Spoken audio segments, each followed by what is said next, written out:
Airtech More Soldier here, and I am back to talk about Masters of the Air Season 1, Episode 9, and my thoughts on the final episode. I thought it was great. I loved it. I thought every character got a fantastic payoff.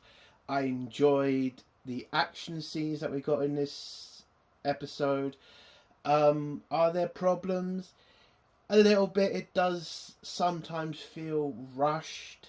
Like we are rushing to get to the end, but you do understand it because they only have a limited amount of time. But as a whole, as an episode, I did enjoy it. It does annoy me though that last episode was the worst episode of this show. And the fact that this all could have been fixed if they had just put 2 extra episodes in and had focused on both those stories. It also does kind of feel a bit tacked on with certain characters that I think should have been given a lot more airtime, especially to Tuskegee Airmen, because they do get a tribute at the end, or at least the characters that the guys are playing do, and to me, it feels like they weren't given the respect that they should have gotten. And so that is a minus, in my opinion. But overall, it's a great episode. I did enjoy it. We got to see a lot of how the war ended for everybody, how it ended for the Germans, for the English, for even the Dutch.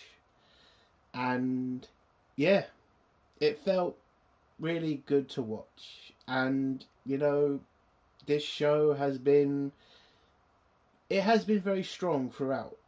The best episode for me has to be episode 3.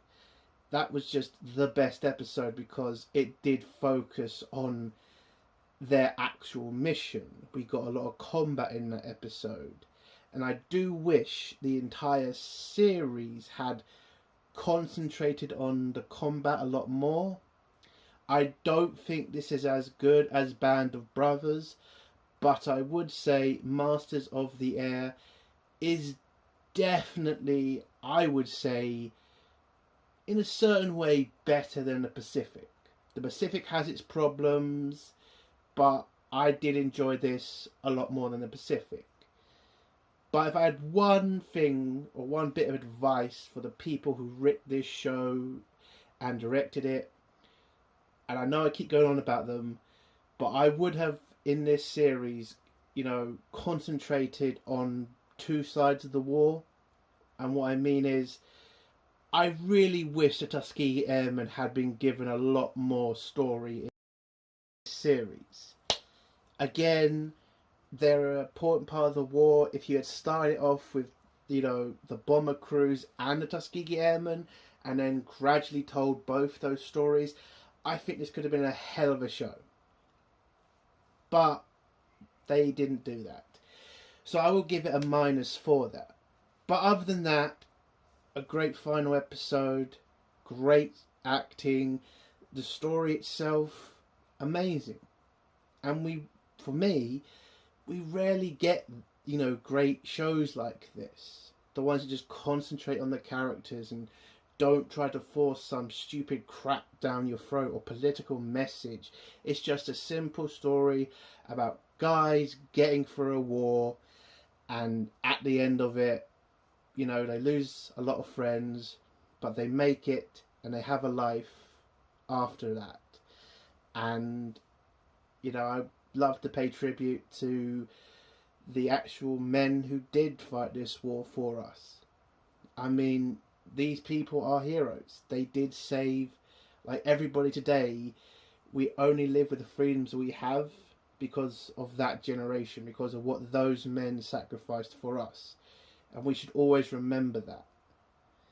And yeah, all credit to these guys. They're heroes from a very heroic generation. So what would I give this episode out of 10? I'm going to give it a 10 out of 10. It's a 10 out of 10. It's a great ending. You get everything you want. and you get a nice payoff at the end when you find out about what these guys did after the war. So 10 out of 10. I loved it. The show itself, what would I give the series? I mean, episode 8 was definitely not the best, but the other episodes, I would give the series as a whole, I would say a 7. No, that's too harsh. An 8 out of 10. It's a great series. I will definitely buy the 4K version if they come out with it. I think it's worth it. And again, it is a great show. So let's get to the spoilers now. If you do not want to hear spoilers, leave in 3, 2, 1. So, the episode starts off with Rosie on a bombing mission over Germany near the Russian lines. They're attacking, I think, some German companies, or at least operational positions. And whilst during his attack, Rosie's plane gets hit. He tries to steer out of the flak coming in, but a rocket hits his plane and then it starts hurtling to the ground. He then tries to steer the plane near to the Russian lines so that when his crew bail out, they will hopefully be met by Russians and not Germans. So his guys bail out. When Rosie gets down to try to also jump out of the plane, he sees a couple of his dead crewmen, and then he also kind of gets stuck in the plane for a bit, but he manages to push himself out of the plane. He pulls his chute and he just sees his plane hurtle down and crash. When he lands, he's in the middle of a battle between the Russians and the Germans. Now, the Russians are not taking any fucking prisoners at this point of the war. This is pretty much the Russians getting a lot of payback and, you know, not exactly taking... Well, they're not taking prisoners at this point because you see a lot of Germans are trying to surrender and the Russians are just shooting them dead. And, well, Rosie's kind of worried for himself because, well, he doesn't know he's going to get shot by the Germans or he's going to get shot by the Russians. So, and also, Rosie has sprained his arm, so he is struggling to pull out his weapon, but he eventually pulls out his weapon. When he goes up to the over the hill to deal with whatever's out there, turns out to be a couple of Russians, and he just throws his pistol down and tells the Russians, "I'm American, Coca-Cola," and the Russians grab him and take him somewhere safe. And the Russians that are around him just, you know, keep the pressure on the Germans and head off to fight to Berlin, I think. We get the credits scene, and after the credits scene we meet up with Cross, who is preparing another mission over Germany, but the crew who are going on the mission inform Cross that all of their parachutes are locked away, so they don't really want to head off in the final days of the war without parachutes. So Cross goes to the guy in charge of the equipment area and grabs him, throws his face into the plate that he's eating from, and tells him to stop fucking up and don't leave your friends in a shit position, basically. And then Cross grabs the parachutes, gives them to his men, and they head off on their mission. The next scene is we're in the POW camp, where the Germans have told all the heads of the POWs that they're going to be forced marched to a new camp because they're way too close to Russian lines. All the POWs get ready. Some grab as much supplies as they can, not canned goods, because apparently the Germans have stuck knives into them, pierced them with holes so they don't last. I don't know why they do that, but apparently that's what they did. So some men are just eating what they can because they don't know when the next time they're going to be able to eat that well. But Bucky and Buck kind of warn the men not to do that, because if you do that, you're just going to end up throwing up on the march. But some don't listen. You see a bunch of fights as well, kind of breaking out between the POWs. but doesn't really matter at this point. They're being forced to march. You can see a lot of the Germans are kind of on edge because the Russians are very close. And when the Americans start cheering because they hear Russian gunfire, one of the Germans, I think he's the most fanatic in the group, is kind of pissed off and just pushes them and tells them to march. So they're all heading off to the new camp, being led by a buggy with a horse on it, and, you know, just making sure they can get away somewhere safe where the Russians are not going to, you know, rescue the Americans and kill the Germans. So whilst the POWs are on the march, they're heading to Munzuk, or Munzuk, or whatever it is. On this march, it's pretty much the middle of winter, everybody's cold. One of the Germans is struggling to walk, so one of the POWs grabs him and kind of helps him along. You're kind of seeing that this is kind of taking its toll on a lot of the people marching. It's cold, it's wet, you know, it's tiring to walk that far. And then the POWs are told to get off the road to allow a company of Germans to go through. And whilst you see the German soldiers walking through, it's very obvious that this is not the German army of the beginning of the war. It's pretty much everybody that's left. You can see old men, children, and some wounded. So you can pretty much see, and some of the Germans do see, that the war is pretty much over. The fanatic German, he kind of says Heil, you know, and he's pretty much still a fanatic. But again, the majority of the Germans, they kind of see where this war is going at this point.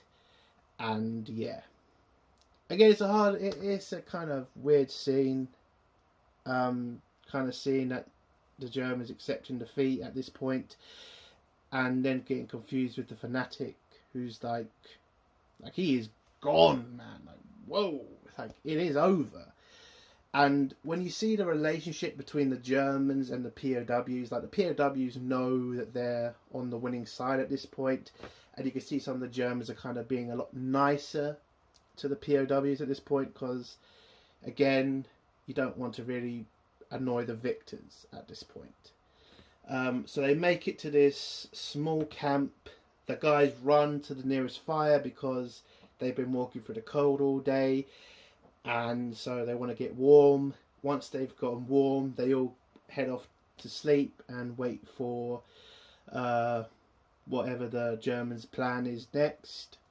They then get thrown on a train, and when they get to the end point of the train, it turns out to be Nuremberg.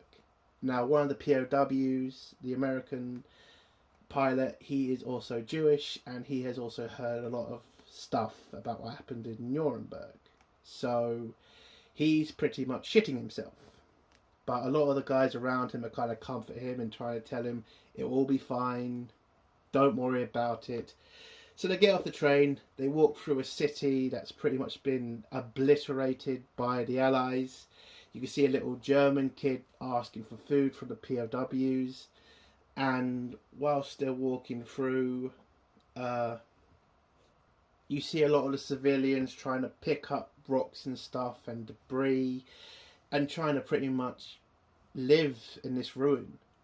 And I think a lot of what us in the West, or at least, you know, in like the UK and America, the Allied side, you know, in the Second World War, is we do tend to forget that the first victims of the Reich, I can't say the other word because it's YouTube, but as I was saying, the first victims of the Reich were the German people themselves. And, you know, at that point you do have to feel bad for these people. Yes, the people that were in charge of Germany at that time were evil sons of bitches. Like, I'm glad they're all dead. But you do have to feel for the German people at that point. Because, you know, you're human beings. And seeing people like that, it does hit you. And, you know, war's never just good versus evil. Yes, it was good versus evil in the Second World War. It was. But not every German was evil. Not every person in that war was a good guy or a bad guy. There were a majority of bad guys on the German side, don't get me wrong, but not everybody was, and not everybody should have died, especially the innocent people in the camps or the innocent people in the cities. I'm just saying, that's my opinion. I know some people might think that's like being too nice, but again, I'm a human being. I don't want to see innocent people die. I know it's a war. I know it had to be done, but you still had to feel for these people. So we meet back up with Rosie. No, that didn't happen yet. We then arrive to the new camp where Bucky meets up with an old friend of his, and then Bucky and Buck, have a conversation about baseball and something, and they find somewhere to kind of camp out for a little bit. We then meet up with Rosie, who is with the Russians on their way to, I think, Berlin, and they get held up by a carriage that's wheels broken. So Rosie goes off for a walk, and then we see our first Holocaust camp. And Rosie walks around. You see a lot of the devastation in that place, burnt bodies, people who were strung up. It's pretty bad. And yes, it was evil what happened in those camps. And again, it does hit you. I would say Band of Brothers did do it better, in my opinion, but the message is still clear in this episode and in this scene. Those camps were just fucking evil, what happened in those places. Just absolutely evil. So Rosie gets called back by the Russian interpreter he has, informs them about the fact the Russians have found multiple camps like this, and he then tells them about the Jews that were there and massacred, but also that the Russians were also there and were also massacred. So Rosie heads back and makes to the field, where we also get another harsh scene where we meet up with this old Jewish man, and he tells Rosie the story of what happened to his family, about how the Reich murdered them and how he had to bury his family, basically. And the Reich gave him a choice. They said either bury the bodies or die with them, and he chose life. It's a harsh scene, and a lot of people could probably say, in that position, what would you do? And say, well, yeah, I'd die with my family, but acting like if you were given that choice, would you do it? I'm not going to say yes or no to that. I don't know at that point. I'd hope I'd say, yeah, I want to die with my family, but you never know until somebody gives you that choice. And so, some people might think, why didn't he die with his family? I don't know, but God, that was a harsh scene. Bloody harsh. So Rosie asks what's he going to do after the war, basically, and this old man just tells him he's going to head to Palestine. So I think he's just going to try to go somewhere safe for Jews, which is, you can understand it. Rosie gets called up by the Russian interpreter guy. He heads on a plane and he heads back to England. And then we go to the next scene. So we go back to the POW camp,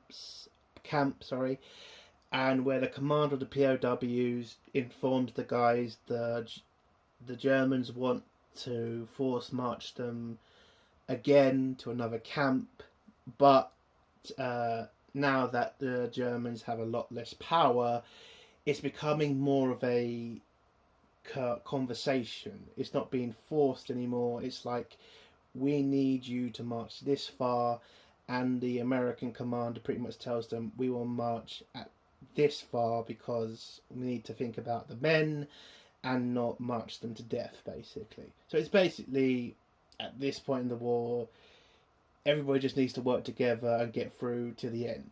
So he informs the men about the about the march. They all agree and they all head off.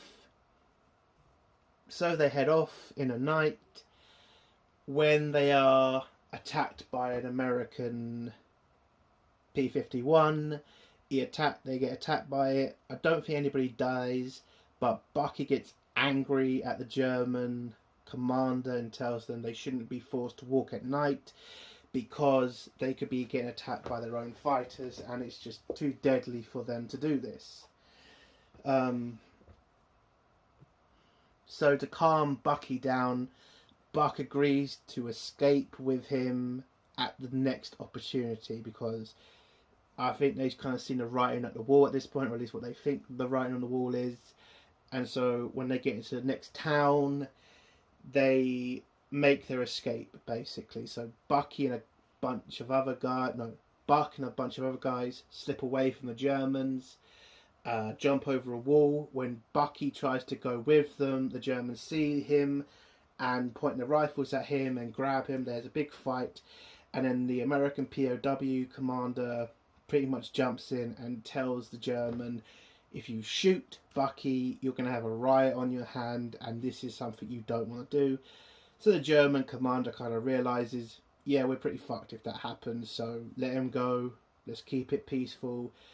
So they keep on the march to a new camp, and then we meet up with Buck and his group going through the forest.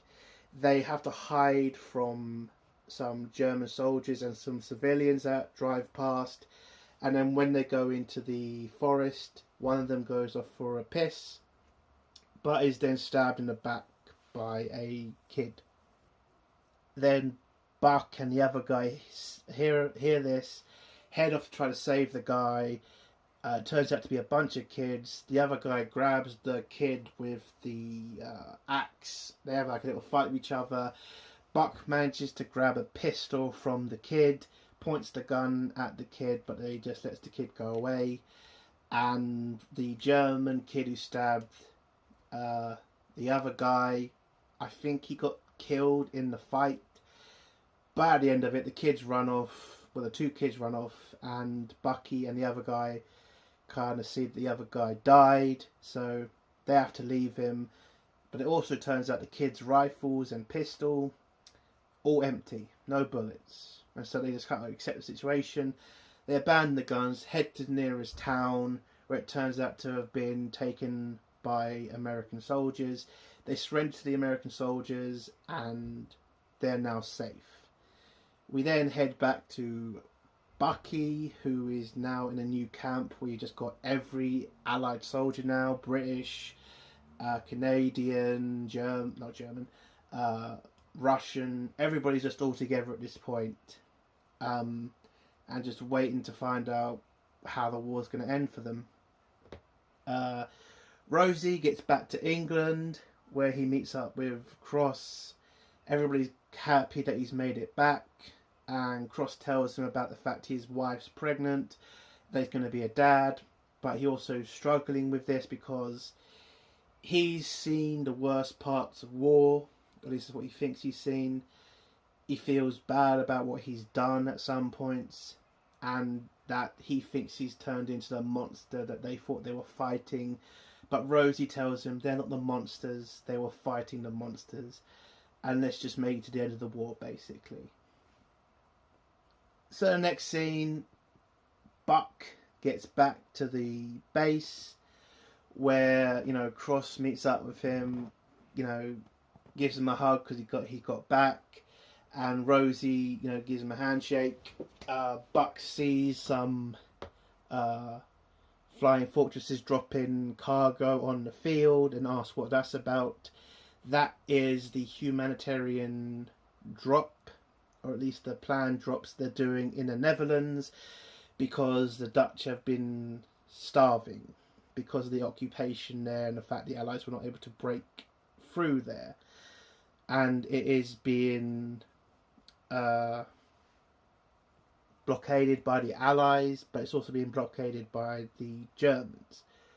So the Allies are having to drop in food and supplies to the Dutch to, make sure they don't die of hunger and thirst and stuff.